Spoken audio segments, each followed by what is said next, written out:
हटाया गया आरसीपी सिंह का स्वागत वाला पोस्टर। युवा जेडीयू के प्रदेश अध्यक्ष पर गिर सकती है गाज। दरभंगा हवाई अड्डा नामाकरण विवाद मामले पर पटना हाई कोर्ट का अल्टीमेटम, कहा 4 महीने में सुलझाएं मामला। लगातार बढ़ रहा गंगा का जलस्तर बढ़ने से लोगों में दिख रहा डर। सांसद रविशंकर प्रसाद ने किया इलाके का दौरा। बीजेपी के राष्ट्रीय अध्यक्ष जेपी नड्डा और सीएम योगी का आगरा दौरा। यूपी विधानसभा चुनाव पर करेंगे मंथन।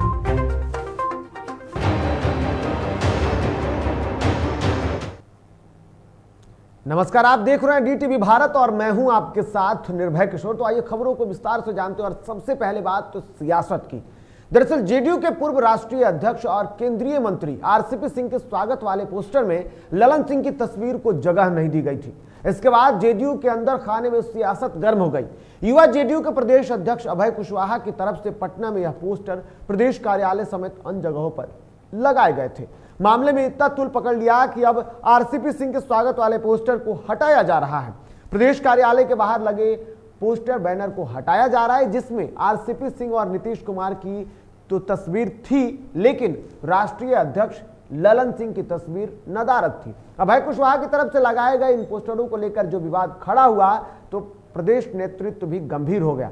प्रदेश अध्यक्ष उमेश सिंह कुशवाहा ने कहा कि यह प्रोटोकॉल का खुला उल्लंघन है। जिसने भी पोस्टर लगाया है उसने जवाब अब उसे देना होगा और इसके लिए बाकायदे एक्शन भी लिया जा सकता है। तो बिल्कुल आपको बता दूं कि जिस तरीके से एक तरफ पिछले दिनों राजद में पोस्टर वॉर को लेकर के पोस्टर की तस्वीरों पर जो सियासत शुरू हुई थी, अब वो साफ तौर पर जेडीयू में भी देखने लगी थी। पिछले दिनों जो पोस्टर आए थे और राजद के तरफ से छात्र के लिए एक दिवसीय बैठक होना था राजद कार्यालय में, उसमें तेजस्वी यादव की तस्वीरें नहीं थी और तेज प्रताप यादव मौजूद थे। तो वहीं दूसरी तरफ उसके अगले ही यानी कि रविवार को जेडीयू कार्यालय के बाहर लगाए गए पोस्टर में साफ तौर पर सियासत देखने को मिली। तो कहीं ना कहीं से अंतरकलह भी माना जाने लगा। दरअसल आरसीपी सिंह के केंद्रीय मंत्री बनाए जाने के बाद अब ललन सिंह को राष्ट्रीय अध्यक्ष बनाया गया है, लेकिन ललन सिंह के स्वागत के दौरान की जो तस्वीरें दिखी थी उसके बाद अब सियासत एक तरफ से और गर्माती हुई तो पहले ही दिखी थी, लेकिन अब केंद्रीय मंत्री बनाए जाने के बाद पहली बार पटना आने की तैयारी में आरसीपी सिंह के स्वागत की तैयारी चल रही है। और ऐसे में अभय कुशवाहा के द्वारा लगाए गए उस तस्वीरों के बाद, जिस तस्वीर में राष्ट्रीय अध्यक्ष ललन सिंह और संसदीय बोर्ड के अध्यक्ष उपेंद्र कुशवाहा नदारद दिखे हैं, जिसके बाद कई कयास लगाए जा रहे हैं और साफ तौर पर इसमें कहा जा रहा है कि कुछ ना कुछ अंदर खाने में जरूर चल रहा है। कुछ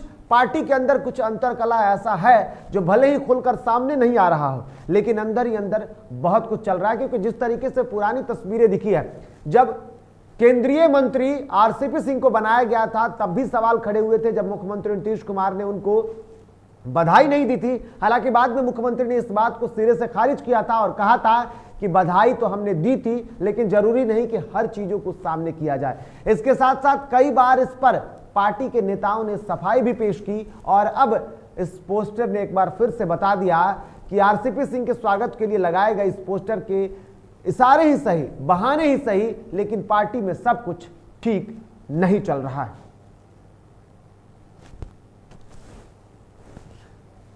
तो बिल्कुल आपको बता दूं कि जिस तरीके से ये पूरी तस्वीरें आई है, 16 अगस्त को आरसीपी सिंह पटना आने वाले हैं और ऐसे में केंद्रीय मंत्री बनाए जाने के बाद उनकी पहली बार दौरा होने वाली है, यानी कि वो दिल्ली से बिहार आ रहे हैं। और ऐसे में अब उनके स्वागत को लेकर के पटना आगमन पर जो तस्वीरें लगाई गई हैं, जो पोस्टर लगाए गए, उस पोस्टर को हटाया जा रहा है। हर तरफ से पोस्टर हटाया जा रहा है। ये तस्वीरें सिर्फ एक जगह नहीं बल्कि जेडीयू पार्टी कार्यालय से लेकर पटना के कई चौक चौराहों के साथ साथ पटना हवाई अड्डे तक ये पूरी तस्वीरें लगाई गई थी और उस तस्वीरों के बाद अब कहीं ना कहीं इस पर सियासत शुरू हो गई है। दरअसल आप जो पोस्टर देख रहे हैं साफ तौर पर ये वही तस्वीर है जिसमें लिखा हुआ है कि 16 अगस्त 2021 को पटना हवाई अड्डे 11:30 बजे माननीय रामचंद्र प्रसाद सिंह यानी कि आरसीपी सिंह केंद्रीय मंत्री भारत सरकार के पटना आगमन पर स्वागतम स्वागतम स्वागतम। यह अभय कुशवाहा की तरफ से ये पोस्टर लगाई गई है। हालांकि अब उसके बाद इस पोस्टर को लेकर के उनसे सफाई भी मांगी जा रही है। आप देख सकते हैं इन पोस्टर में कई बड़े नेताओं की भी तस्वीरें हैं, लेकिन उन सबके बावजूद भी राष्ट्रीय अध्यक्ष और उपेंद्र कुशवाहा की तस्वीरें नहीं होने के बाद एक बड़ी सियासत शुरू हो गई है और इस सियासत को अब देखना होगा कि आखिर में ये कहां तक जाती है। लेकिन जैसे ही इस तस्वीरों को लेकर के जब खबरें शुरू होने लगी और जैसे इस पूरी तस्वीरों पर खबरें शुरू होने लगी, उसके बाद अब एक्शन में आ गया जेडीयू और उसने साफ अब इस पोस्टरों को हटाने के निर्देश दिया। और इस खबर पर हमारे साथ हमारे सहयोगी पूजा जुड़ी हुई हैं। पूजा, इन तस्वीरों को लेकर के देखा जाए साफ तौर पर जिस तरीके से ये पूरी तस्वीरें आई है, एक नई सियासत दिख रही है। बिल्कुल निर्भय, जिस तरीके से ये तस्वीर, ये पोस्टर लगाई गई है आरसीपी सिंह के स्वागत को लेकर के, 16 अगस्त को आरसीपी सिंह आने वाले हैं। लेकिन इस तस्वीर से जिस तरीके से लल्लन सिंह की जो तस्वीर है वो गायब है इस पोस्टर से, इसके बाद से लगातार जेडीयू में सियासत तेज है। पहले भी जब केंद्रीय मंत्री आरसीपी सिंह बनाए गए थे तब ये लगातार कहा जा रहा था कि लल्लन सिंह इससे नाराज हैं या इसको लेकर के पार्टी में किसी तरीके की कला है। लेकिन जब उन्हें केंद्रीय मंत्री बनाया गया उसके बाद से ये तमाम बातें साफ हो गई कि इस तरीके की कोई बात नहीं है। हालांकि पार्टी की तरफ से ये बातें कही गई, लेकिन अब जब स्वागत में आरसीपी सिंह के ये पोस्टर लगाए गए हैं, इसमें लल्लन सिंह की तस्वीर नहीं होने पर लगातार सवाल उठ रहे हैं कि क्या जेडीयू के अंदर खाने में कला है, क्या जेडीयू के बीच किसी बात को लेकर तकरार है। राष्ट्रीय अध्यक्ष बनाए जाने के बाद लल्लन सिंह का भव्य स्वागत किया गया और दूसरी तरफ अब केंद्रीय मंत्री आ गए हैं, तो ऐसा भी हो सकता है कि इन दोनों के तरफ से कहीं ना कहीं शक्ति प्रदर्शन खुद से किया जा रहा है कि आप जितने ताकतवर हैं उससे कम हम भी नहीं हैं।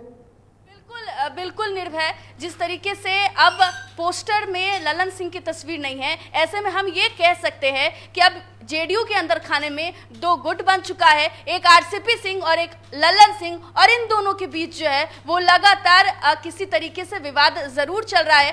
ऐसे में अब ये देखना होगा कि जब लल्लन सिंह आए थे तो लगातार जो कार्यकर्ता हैं, समर्थक हैं, पार्टी के नेता हैं, वो तमाम जो हुजूम देखने को मिला था वो सबने देखा। ऐसे में इस पर भी निगाहें लगातार टिकी हुई है कि जब आरसीपी सिंह पटना आएंगे तो ऐसे में क्या कुछ तस्वीरें देखने को मिलेगी। बिल्कुल, ये बिल्कुल देखना होगा कि आरसीपी सिंह जब पटना आएंगे तो उस वक्त की तस्वीरें क्या होंगी। तस्वीरें जब पोस्टर से हट गई है तो क्या स्वागत में आरसीपी सिंह यानी कि केंद्रीय मंत्री के स्वागत में प्रदेश अध्यक्ष जो हैं वो बात अपने स्तर से तो कार्रवाई करने में जुट गए हैं, लेकिन राष्ट्रीय अध्यक्ष लल्लन सिंह क्या मौजूद होंगे? क्या बोर्ड के जो अध्यक्ष हैं उपेंद्र कुशवाहा, जिनकी तस्वीरें भी नहीं है पोस्टर पर, क्या वो मौजूद होंगे? ये सब कुछ देखने वाली बात होगी और इसके बाद जो कयास लगाए जा रहे हैं उस पर सबकी नजर लगातार बनी रहेगी। बहुत बहुत धन्यवाद पूजा, आप हमारे साथ जुड़ी और अपनी बातों को रखा। तो ये थी हमारे साथ हमारी सहयोगी पूजा, जिन्होंने बताया कि इस पूरे तस्वीरों को लेकर के जो सियासत शुरू हुई है, इन सियासत के बीच में अब रुख क्या होता है, किस तरीके से हालात बनते हैं, इस पर लगातार नजरें बनी हुई है। फिलहाल बढ़ेंगे आगे और अब बात करेंगे डिप्टी सीएम की। बिहार के डिप्टी सीएम तारकिशोर प्रसाद 3 दिवसीय दिल्ली प्रवास के बाद अपने गृह जिला कटिहार लौटे हैं। इस दौरान उन्होंने जाति जनगणना पर कहा कि विपक्ष जाति जनगणना को लेकर अनुरोध कर रहे हैं, इस विषय पर केंद्र सरकार मंथन कर रही है। साथ ही उन्होंने कहा कि जिन मुद्दों पर 4 दल बिहार में काम कर रहे हैं उसमें किसी प्रकार का कोई मतभेद नहीं दिख रहा है। जातीय जनगणना तो यह केंद्र सरकार का विषय है। बिहार विधानसभा ने एक प्रस्ताव पारित किया है कि जातीय आधार पर जनगणना हो, यह एक अनुरोध है, लेकिन पूरे राष्ट्रीय परिप्रेक्ष्य में भारत की सरकार को निर्णय लेना है कि क्या परिस्थितियां हैं, जनगणना का क्या आधार है और किस प्रकार से जनगणना होगी, क्योंकि आज़ादी के पहले भी एक बार जनगणना हुई थी 1931 में जातीय आधार पर। इधर बिहार के पूर्व स्वास्थ्य मंत्री और विधायक लालू प्रसाद यादव के बड़े बेटे तेज प्रताप यादव पटना राजद कार्यालय पहुंचे। आपको बता दें कि आज राजद कार्यालय में छात्र संघ की बैठक होनी थी और जिसको लेकर के तेज प्रताप यादव की अध्यक्षता में ये बैठक होनी थी और इस बैठक को लेकर के पहले ही जिस तरीके से तैयारियां चल रही थी, उन तैयारियों के बीच में आज जब बैठक हुआ तो खुद छात्र संघ के प्रदेश अध्यक्ष जो हैं वो भी मौजूद थे और वहां पर उनका जोरदार स्वागत किया गया। ये तस्वीरें देखिए, दरअसल ये तस्वीरें राजद कार्यालय की है जब तेज प्रताप यादव, हालांकि निर्धारित समय से थोड़ा विलंब से पहुंचे तेज प्रताप यादव के इंतजार में जो छात्र नेता थे वो सभी उनका इंतजार कर रहे थे। हजारों की संख्या में प्रदेश के अलग अलग विद्यालयों से और जो छात्र नेता है वो सभी वहां पर पहुंचे थे और वहां पर उनका भव्य स्वागत किया गया। उसके बाद कार्यक्रम की शुरुआत हुई तो नेता वहां पहुंचे और सभी नेताओं के बीच में तेज प्रताप यादव पहुंचे और उनका छात्र नेताओं ने जो गर्मजोशी के साथ स्वागत किया। इधर पटना पहुंचने के बाद जेडीयू के राष्ट्रीय अध्यक्ष ललन सिंह अचानक रविवार की सुबह जदयू संसदीय बोर्ड के अध्यक्ष उपेंद्र कुशवाहा से मिलने उनके आवास पर पहुंचे। ललन सिंह के अपने आवास पर पहुंचने पर उपेंद्र कुशवाहा ने कहा कि उन्हें चादर और बुक्के देकर सम्मानित किया, तो वहीं दोनों नेताओं के बीच बंद कमरे में काफी देर तक बातचीत हुई। पहली बार हम लोगों की मुलाकात होती है, इसकी खबर आप लोगों को नहीं रहती है ना, इसलिए आप लोगों को लगता है कि आज मुलाकात हुई। हम लोगों की ऐसी मुलाकात अक्सर होते रहती है। इनके घर पर भी हम जाते हैं, हमारे यहाँ भी कभी कभी आते हैं, तो मुलाकात चलते रहती है। कभी कभी आप लोग देखते हैं इसलिए ऐसी बात कर। देखिए पार्टी है, हम लोग एक साथी हैं, तो काम पार्टी के लिए नीतीश कुमार जी को मजबूत करने के लिए करते रहते हैं। उसी क्रम में मुलाकात होते रहती है, कोई व्यक्तिगत मुलाकात, पार्टी के लिए मुलाकात। बिहार के राज्यपाल फागू चौहान आज एक कार्यक्रम में शिरकत करने के लिए बेगूसराय पहुंचे, जहां उनका लोगों ने भव्य स्वागत किया। सबसे पहले राज्यपाल फागू चौहान का हेलीकॉप्टर तेघड़ा प्रखंड कार्यालय स्थित फील्ड में उतरा, जहां से कड़ी सुरक्षा के बीच वह सड़क मार्ग से तेघड़ा गौशाला पहुंचे। गौशाला परिसर में पहुंचने के बाद आयोजक ने राज्यपाल फागू चौहान को बुक्के और अंग वस्त्र से सम्मानित भी किया। दरअसल तेघड़ा की गौशाला के 110वें स्थापना दिवस के मौके पर राज्यपाल फागू चौहान तेघड़ा पहुंचे थे और उन्होंने इस कार्यक्रम में शिरकत किया।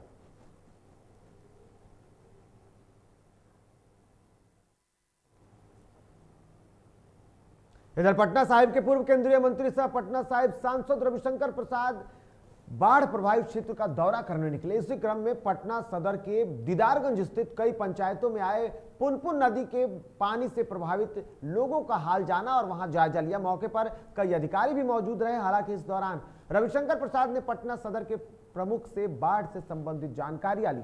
आपको बता दें कि डीटीवी भारत ने जल्ला क्षेत्र में आए बाढ़ में संबंधित खबरों को प्रमुखता से दिखाया था, जिसके बाद सांसद मौके पर जायजा लेने पहुंचे हैं।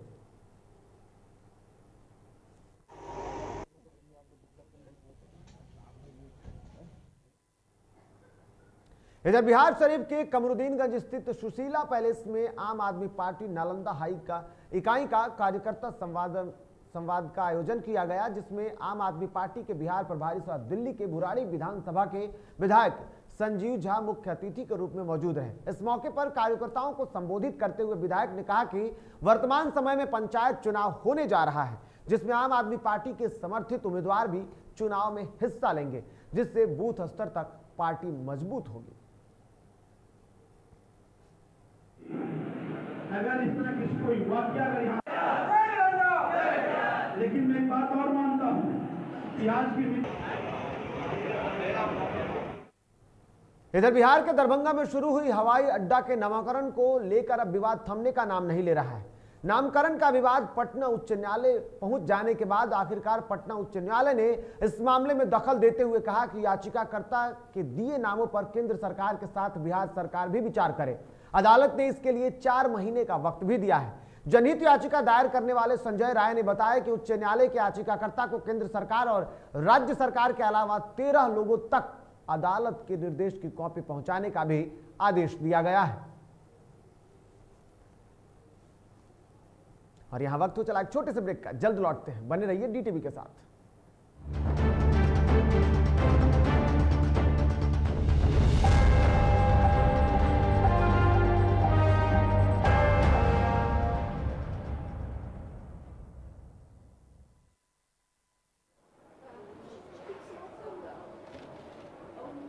और ये रहा आपका बर्थडे गिफ्ट। पापा,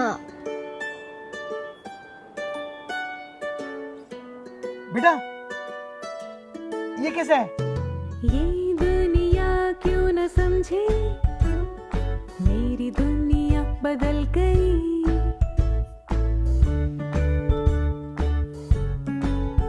और ये देखो पीहू,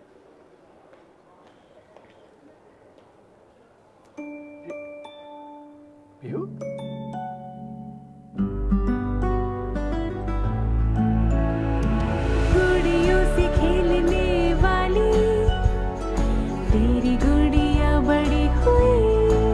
बच्चे कब बड़े हो जाते हैं पता ही नहीं चलता। थोड़ा बड़प्पन दिखाइए। रहो सेफ सैनिटरी पैड से खुद को स्वस्थ और सुरक्षित रखने में इनका साथ निभाइए। Elite institute. अगर आपके अंदर चाह है तो एलीट आपकी राह है। IIT हो या मेडिकल, आप चाहते हैं अपने आप को उत्कृष्ट दिखाना, आप चाहते हैं खुद को एक IITian के रूप में दिखना या मेडिकल के क्षेत्र में आगे बढ़ना, तो एलीट आपके लिए एक बहुत बड़ी ताकत के साथ आपके सामने है। आइए, खुलिए, बढ़िए, पहुंचिए। Elite institute. सर छुट्टी चाहिए थी। क्यों? गांव के सारे घर कच्चे थे, बाढ़ में ढह गए, मेरा भी। Good morning sir. देखिए, बुनियाद भी पक्की, आपका नया घर भी पक्का, सालों साल चलेगा सर। ठीक है, ले लो छुट्टी।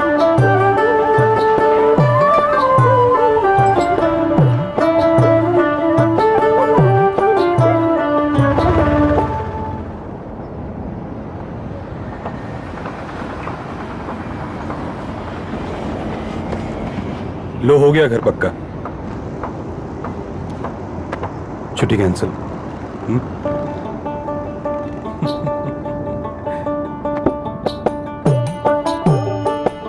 सच्ची खुशी वही होती है जिसकी बुनियाद दूसरों की खुशी में हो। कोणार्क, खुशियों की बुनियाद। अबे गुड्डू, ठीक से लगाओ बे, रिश्तेदार आएंगे तो उनको लगना चाहिए ना कि इस घर में हमारे चंदा का कितना मान सम्मान है और आज हम और हमारा परिवार कितना खुश है। हाँ हम तो आपको बताना ही भूल गए, हमारी चंदा इतने सालों बाद गाभन हुई है। हाँ और पहले जो दो खाए ना तो स्वस्थ और तंदुरुस्त कैसे रहेगी। भला हो मधुसूदन गोल्ड पशु आहार का, जिसके देने से हमारी चंदा गाभन हुई और उसको एक रिष्ट पुष्ट बच्चा हुआ। हाँ, अगर आप भी अपने पशुओं से करते हैं प्यार तो उन्हें दीजिए सिर्फ और सिर्फ मधुसूदन गोल्ड पशु आहार। भाग खुल जाएंगे।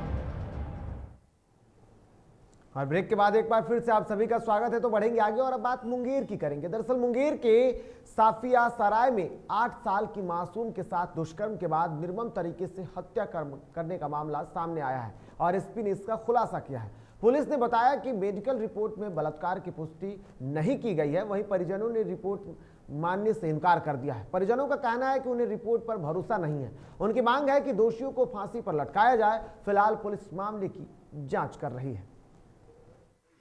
हो पाया नहीं, बलात्कार के बाद हत्या वाली बात तो सही नहीं है, क्योंकि पोस्टमार्टम रिपोर्ट आ चुका है, हम लोगों को मिल चुका है।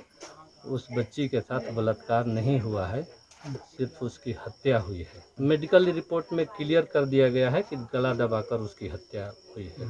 आगे हम लोग उस दिशा में आगे बढ़ गए हैं, बहुत आगे बढ़ गए हैं और उसमें कुछ अपडेट मिला है। अब उस तरफ हम लोग आगे बढ़ रहे हैं बहुत जल्द।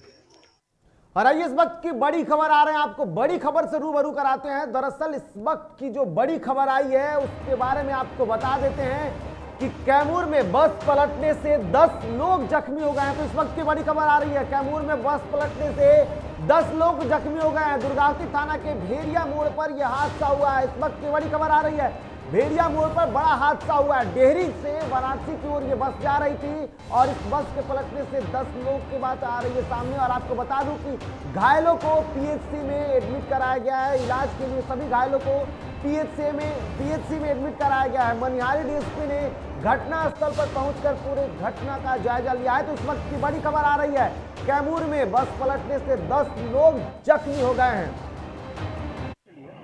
और बीच रास्ते में पलट गई। 2-4-5 घायल भी है, जो घायल को फेंका गया है और गाड़ी को साइड करके बाकी जो रास्ता जाम हो गई उसको क्लियर किया। सर इस घटना में कोई मौत हुई तो नहीं हुई सर? नहीं, अभी तक तो कोई ऐसी सूचना नहीं है। जो घायल थे उनको भेजा गया समुचित इलाज के लिए और ऐसी संभावना है कि इसको किसी प्रकार का खतरा नहीं है। इधर मुजफ्फरपुर के करजा थाना क्षेत्र के गोरियारा गांव में आपसी घरेलू विवाद में एक युवक की गोली मारकर हत्या कर दी गई। जानकारी के अनुसार मृतक युवक की पहचान निराला कुमार के रूप में हुई है। घटना आज सुबह बताई जा रही है, जब वो घर से सोया हुआ था उसी समय उसे गोली मारकर हत्या कर दी गई। वहीं सूचना के बाद पहुंची पुलिस मामले की छानबीन में जुट गई है।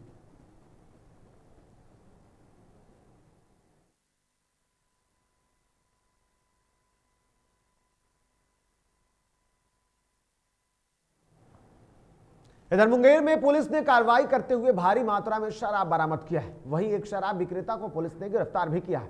एक्साइज कंट्रोल रूम पटना में सूचना दी गई कि तारापुर थाना क्षेत्र के कुशवाहा कॉलोनी के पास स्टेशनरी दुकान में शराब बेचा जाता है और उसके बाद सूचना पाकर तारापुर थाना अध्यक्ष राजेश रंजन ने तुरंत टीम का गठन कर छापेमारी की और विदेशी शराब बरामद किया। फिलहाल पुलिस गिरफ्तार आरोपी से पूछताछ कर रही है।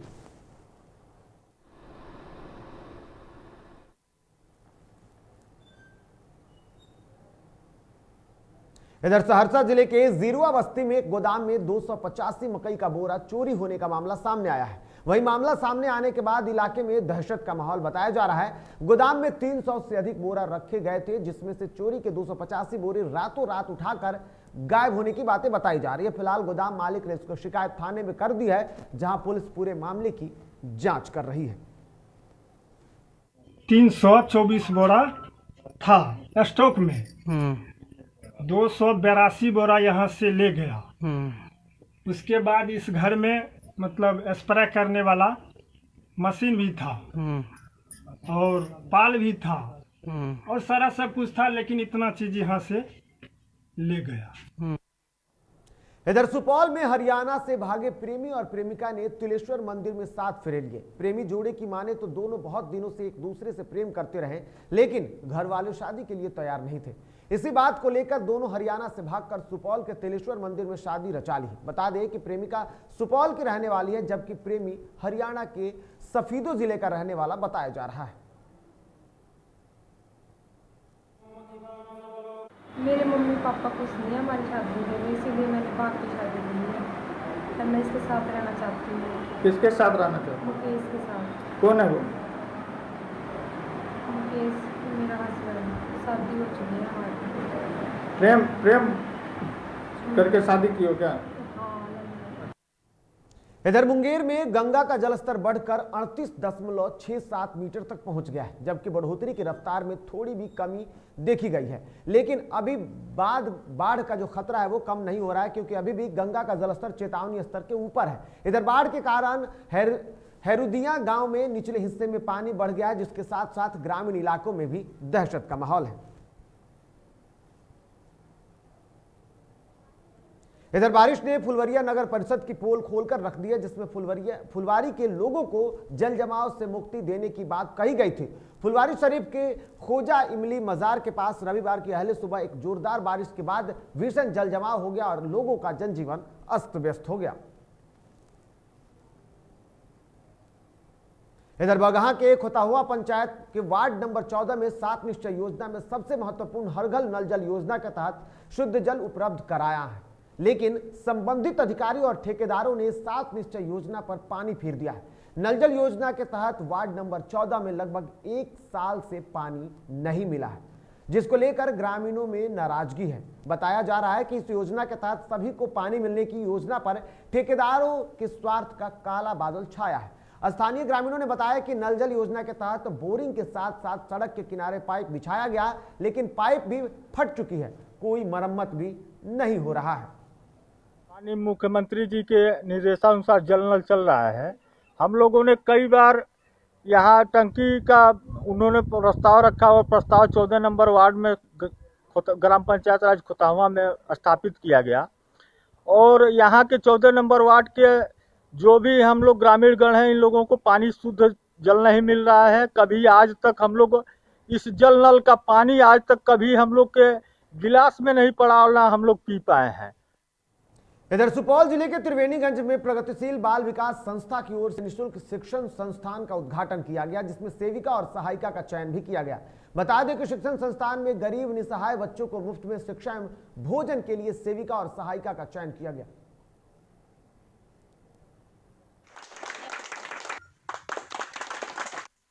कांता देवी और सहायिका रूबी कुमारी को नियोजन पत्र देकर आज नियुक्त किया गया है। संस्था का उद्देश्य क्या है? संस्था का उद्देश्य है गरीब बच्चों को निःशुल्क शिक्षा देना। इधर सरायकेला जमशेदपुर बॉर्डर पर पुलिस द्वारा चलाए गए एंटी नक्सल ऑपरेशन के दौरान बड़ी कामयाबी हाथ लगी है, जहां बोडाम थाना अंतर्गत दलमा की तराई से पुलिस ने 14 लैंडस्लाइड विस्फोट बरामद कर नक्सलियों के मंसूबों पर पानी फेर दिया है। एसएसपी ने जानकारी देते हुए बताया कि सर्च ऑपरेशन के दौरान 6 केन बम और 8 सिलेंडर बम बरामद किया गया है।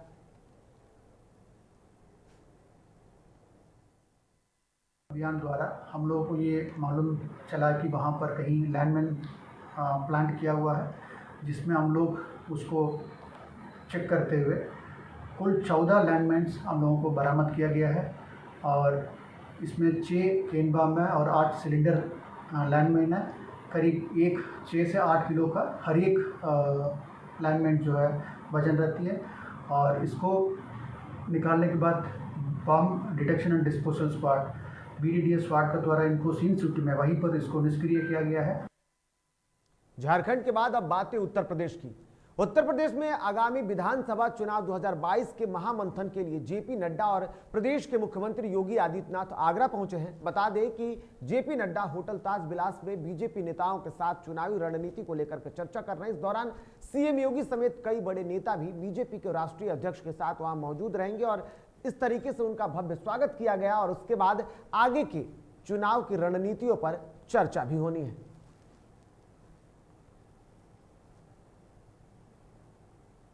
तो खबरों के सफर में फिलहाल इतना ही। ताजा तरीन खबरों के लिए आप देखते रहिए DTV भारत। फिलहाल मुझे और मेरी टीम को दीजिए इजाजत। नमस्कार।